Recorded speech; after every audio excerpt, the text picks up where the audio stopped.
Ijtimoiy tarmoqlarda Abdulloh taxallusi bilan tanilgan Toshkent viloyatida yashovchi 26 yoshli shaxs 2024-yilning oktyabr-noyabr oylarida Koreya Respublikasida bo'lib turgan vaqtida o'zining ijtimoiy tarmoqlardagi ommaviy sahifalar orqali millatlararo nizo keltirib chiqarishi mumkin bo'lgan milliy qadr-qimmatni tahqirlovchi hamda diniy e'tiqodga ko'ra fuqarolarni kamsituvchi so'zlar bilan O'zbekiston Respublikasi fuqarolariga nisbatan qator haqoratli chiqishlar qilib borgan.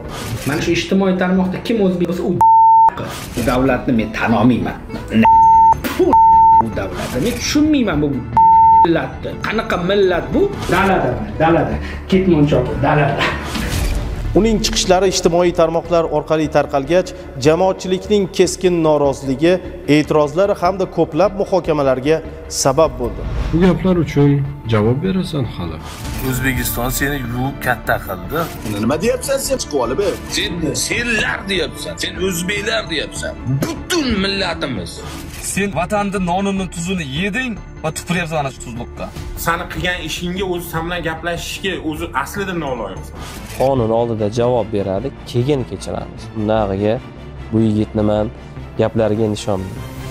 Olingan ma'lumotlarga asosan ushbu shaxs joriy yilning 25-mart kuni Abu Dhabi Samarqand Airways orqali O'zbekiston Respublikasi hududiga keltirilib, huquq-tartibot organlari xodimlari tomonidan protsessual tartibda qo'lga olingan. Unga nisbatan qamoqqa olish tarzidagi ehtiyot chorasi qo'llanildi.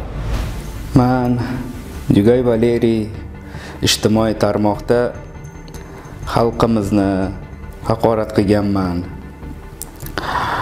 Men hammasini shu aktiv uchun qildim, tanilishim uchun qildim, lekin bu narsani hammasini tushunib yetib, juda qattiq pushaymonman. Hammadan chin qalbimdan men kechirim so'rayman.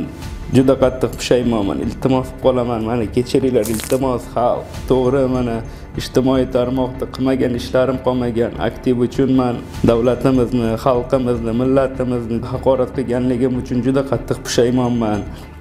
Va mana shu mehnatkash xalqimizdan chin yurakdan kechirimni so'ramoqchiman. Mazkur holat yuzasidan fuqaro Yugay Valeriyga nisbatan O'zbekiston Respublikasi Jinoyat kodeksining tegishli moddalari bilan jinoyat ishi qo'zg'atilib, hozirda tergov harakatlari olib borilmoqda.